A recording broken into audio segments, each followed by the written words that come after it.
Hello friends, அப்புறம் என்னோட தங்கச்சிங்களுக்கும் எல்லாருக்கும் வணக்கம். இன்றைக்கி நம்ம வீடியோவில் என்ன ஸ்பெஷல் அப்படின்னு பார்த்தீங்கன்னா, ரொம்ப ஈஸியான மெத்தடில் சூப்பராக ஒரு பப் ஸ்லீவ் சொல்லிக் கொடுக்க போகிறேன். அதுவும் குறிப்பாக இப்போ தான் நான் தச்சு பழகுறேன், எனக்கும் பப் ஸ்லீவ் தைக்க ஆசை இருக்குது அப்படின்னு சொல்லக்கூடியவங்களுக்கு இந்த பதிவு ரொம்ப ரொம்ப பொருத்தமாக இருக்கும். கண்டிப்பாக நீங்கள் ட்ரை பண்ணி பார்த்துட்டு எனக்கு கமெண்ட் பண்ணுங்கள். ஓகேவா? இப்போ வீடியோக்குள்ள போகலாமா? வாங்க வீடியோக்குள்ள போகலாம். இப்போ நம்ம அந்த பப் ஸ்லீவ் தைக்க போகிறோம்.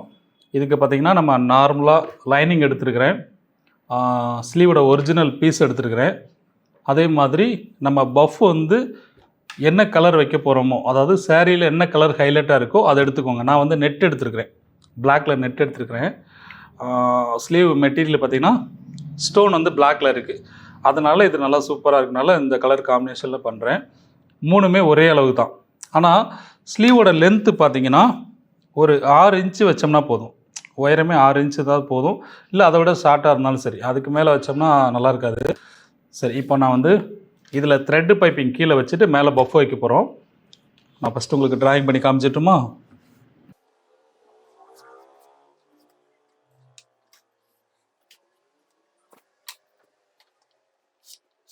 ஸ்லீவ் தையலுக்காக ஒரு 1/2 இன்ச் விட்டுருக்குறேன். உயரம் பார்த்திங்கன்னா ஒரு 6 இன்ச்சு ப்ளஸ் இங்கே தையலுக்கு ஒரு 1/2 இன்ச்சு. சரியா?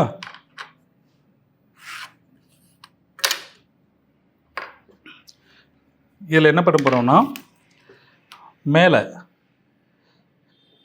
கரெக்டாக ஒரு 3 இன்ச்சு கனெக்ட் பண்ணிக்கோங்க. இறக்கம் பார்த்திங்கன்னா அதே 3 இன்ச்சு, அந்த தையலுக்கு விட்டுட்டு 3 இன்ச்சு ரெடி அளவில் இருந்து. சரியா? வச்சுட்டு ஆம்கோல் ஸ்கேல் எடுத்துக்கோங்க. கரெக்டாக இந்த 2 மார்க்கையும் கனெக்ட் பண்ணி ரவுண்ட் பண்ணிக்கோங்க. இந்த ரவுண்டு நல்லா சூப்பராக வரும்.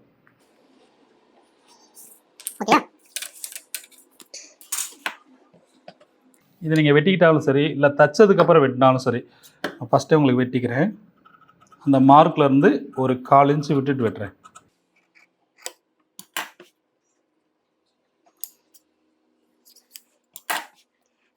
ஃபஸ்ட்டு பைப்பிங் வைக்கிறதுக்கு த்ரெட்டு பைப்பிங் ஃபஸ்ட்டு ரெடி பண்ணிக்கலாம். கைடு வந்து சிங்கிள் கைடு மாற்றிக்கோங்க. சிங்கிள் கைடு எடுத்துகிட்டு ஃபஸ்ட்டு த்ரெட்டு பைப்பிங் ரெடி பண்ணிக்கிறோம்.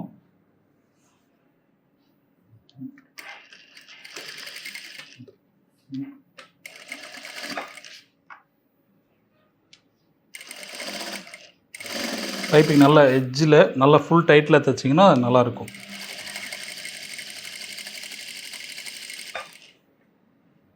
இங்கே புதுசாக தைச்சி பழகுறவங்க துணி நல்லா அகலமாகவே வச்சுக்கோங்க. அப்புறம் கொஞ்சம் எக்ஸ்பீரியன்ஸ் ஆயிடுச்சுன்னா நம்ம துணி கம்மியாகவே யூஸ் பண்ணிக்கலாம்.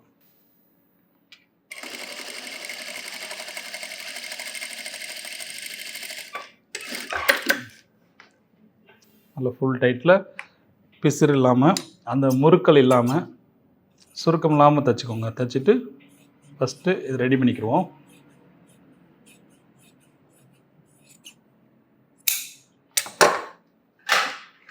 ரெண்டு ஸ்லீவுக்கும் ரெடி பண்ணிட்டேன். இப்போ இந்த ஒரிஜினல் பீஸ், ப்ளவுஸோட ஒரிஜினல் பீஸ் எடுத்துக்கோங்க.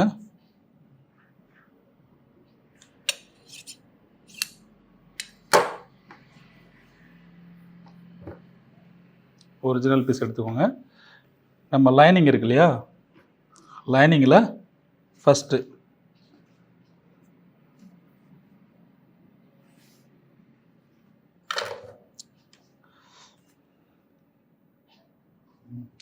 த்ரெட்டு பைப்பிங் வச்சு ஃபஸ்ட்டு அட்டாச் பண்ணிக்கோங்க.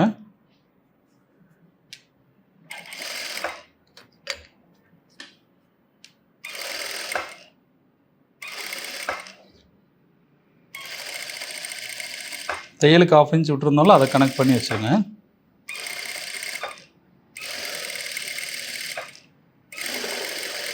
நல்லா நெருக்கமாக தைங்க.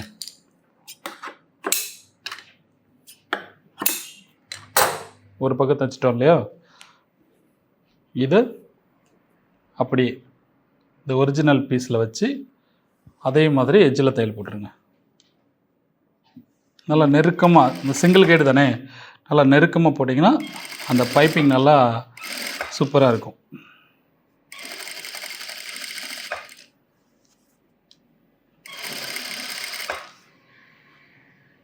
நல்லா நிறுத்தி மெதுவாகவே தைங்க.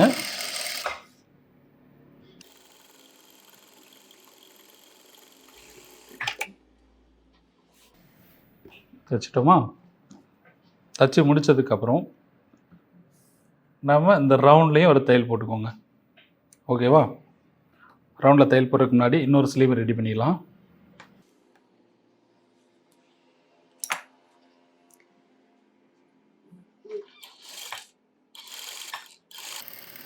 நிறுத்தி நல்லா பொறுமையாக தைச்சிங்கன்னா சூப்பராக வரும்.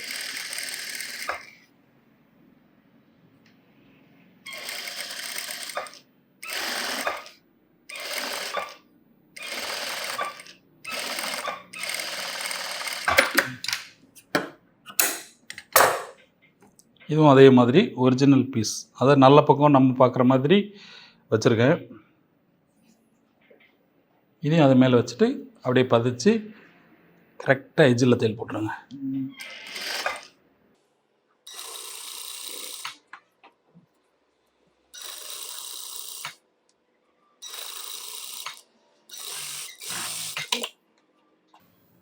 ஓப்பன் பண்ணி பார்க்கும்போது பைப்பிங் நல்லா நீட்டாக அப்படி இருக்கணும். சரியா? நல்லா அப்படி நீட்டாக இருக்கணும்.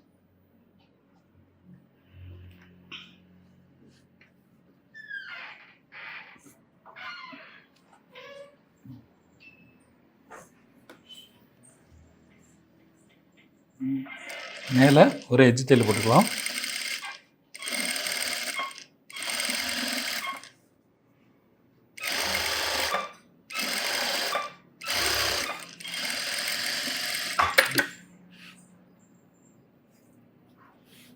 இந்த மாதிரி பைப்பிங் நல்லா நீட்டாக இருக்கான்னு பார்த்துக்கோங்க.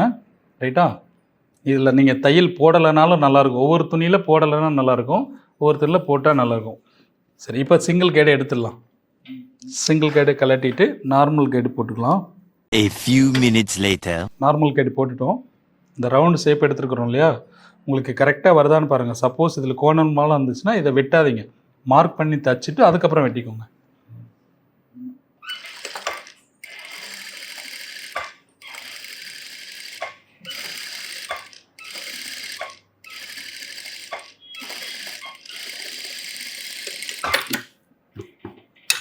இதை 1/4 இன்ச் விட்டுட்டு ஃபுல்லாக நான் வெட்டிடுறேன்.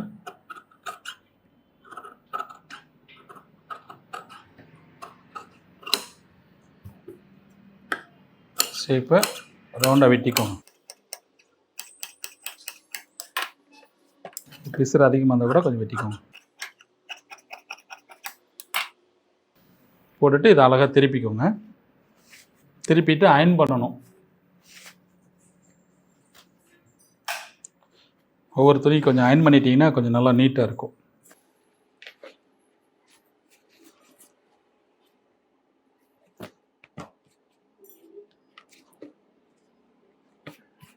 ரவுண்டு ஷேப்பு நல்லா சூப்பராக இருந்துச்சா? இதை ஃபஸ்ட்டு அயன் பண்ணிக்கலாம்.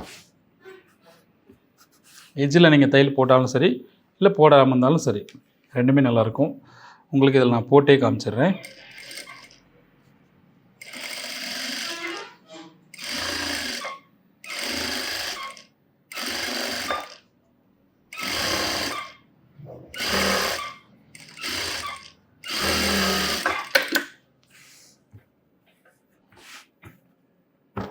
இதை அயன் பண்ணிக்கலாமா?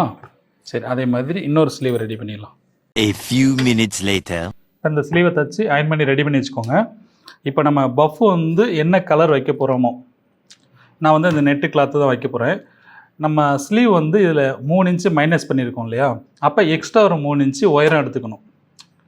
உயரம்னா நீங்கள் அந்த ஸ்லீவுக்கு எடுத்துருக்கீங்களா அதே அளவுக்கு எடுத்துக்கோங்க, ஒன்றும் பிரச்சனை இல்லை, அதே அளவுக்கு எடுத்துக்கோங்க.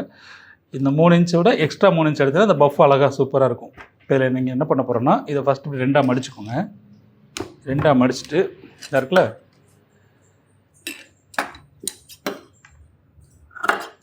சென்டர் கனெக்ட் பண்ணி வி ஷேப்பில் எடுத்துக்கோங்க.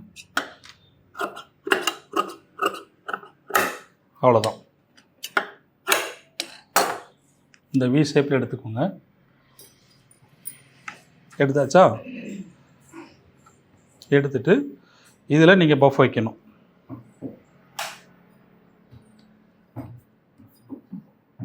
இல்லையா? அழகாக நீங்கள் நீடில்லே அழகாக எடுத்து வச்சுக்கலாம். நம்ம ஃப்ளீட் வேணாலும் ஃப்ளீட் வச்சுக்கலாம், இல்லை இந்த மாதிரி சுருக்கு வேணாலும் சுருக்கு வச்சுக்கலாம். ரெண்டுமே அழகாக இருக்கும். அது நம்ம யூஸ் பண்ணுற அந்த மெட்டீரியலை பொறுத்து இருக்குது. இது வந்து சுருக்கு தான் நல்லாயிருக்கும் இருக்கு இல்லையா? இதுதான். அதே போல் இந்த பக்கமும்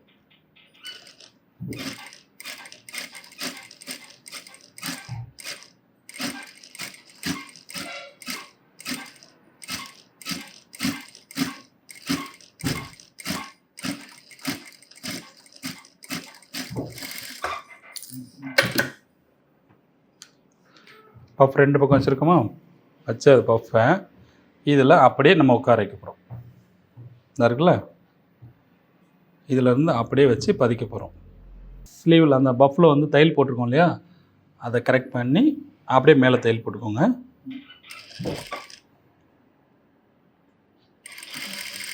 ரவுண்டு ஷேப்பு அழகாக இதில் கொண்டு வாங்க.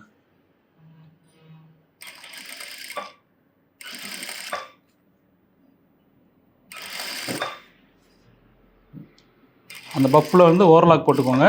இல்லைனா இதையே நம்ம இன் பண்ணி தைக்க முடியும். உள்ளே அந்த பிசுறு தெரியாமலும் தைக்கலாம். அது உங்களுக்கு புதுசாக படிக்கிறவங்களுக்கு கொஞ்சம் கஷ்டமாக தெரியும்.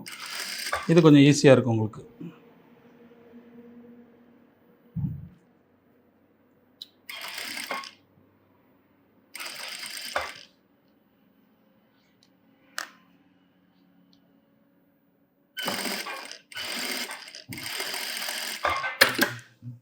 ரைட்.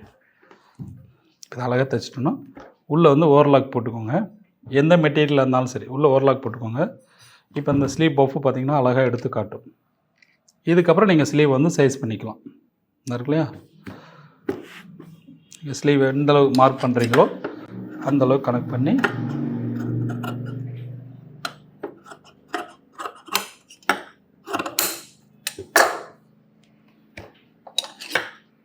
உங்கள் சைஸுக்கு ஏற்ற மாதிரி அளவுகளை மார்க் பண்ணிக்கோங்க. இல்லை நம்ம குடஞ்சி எடுக்கிறது வந்து பார்த்திங்கன்னா அந்த பஃப்பில் எடுக்கணும்னு அவசியம் இல்லை. இந்த பாடி பீஸில் அந்த ஒரிஜினல் பீஸில் மட்டும் எடுத்தாலே போதுமானது. இந்த பஃப் நல்லா சூப்பராக இருக்கும். ரொம்ப சிம்பிள் மெத்தடு தான், பார்க்குறதுக்கு அழகாக இருக்கும். எவ்வளோ கூட்டணுமோ கூட்டிக்கலாம், எவ்வளோ குறைக்கணுமோ குறைச்சிக்கலாம். இதில் 3 இன்ச்சு மைனஸ் பண்ணியிருக்கோமா, அந்த 3 இன்ச்சுக்கு ப்ளஸ் 3 இன்ச்சு எக்ஸ்ட்ரா சேர்த்துருக்கேன். மொத்தம் 6 இன்ச்சு வச்சுருக்கேன். 6 இன்ச்சுங்கிற 5ஆக வச்சுக்கலாம், 5ங்கிறது 4ஆக வச்சுக்கலாம். இல்லை எனக்கு ஒரே லெவலில் இருக்கட்டும்னிங்கன்னா அதே 3 இன்ச்சு அப்படியே வச்சுக்கலாம். ஆனால் அதை விட கொஞ்சம் பஃப் இருந்தால் தான் நல்லாயிருக்கும். இது பாருங்கள், ரொம்ப ஈஸி. உள்ள டிரான்ஸ்பரண்ட்டாக இருக்கும். சப்போஸ் உங்களுக்கு அது வேணாம்னு நினச்சிங்கன்னா நீங்கள் வேறு கிளாத் மெட்டீரியல் எடுத்து வச்சுக்கலாம். ஓகேயா? எப்படி இருக்குது? இருங்க, இதே மாதிரி இன்னொரு ஸ்லீவ் தைச்சு காமிக்கிறேன். A few minutes later. அந்த ஸ்லீவ் தைச்சிட்டோம் பார்த்தீங்களா, நல்லா சூப்பராக இருக்கும். இதே மாதிரி ட்ரை பண்ணி பாருங்கள். ரொம்ப ஈஸியான மெத்தடு தான்.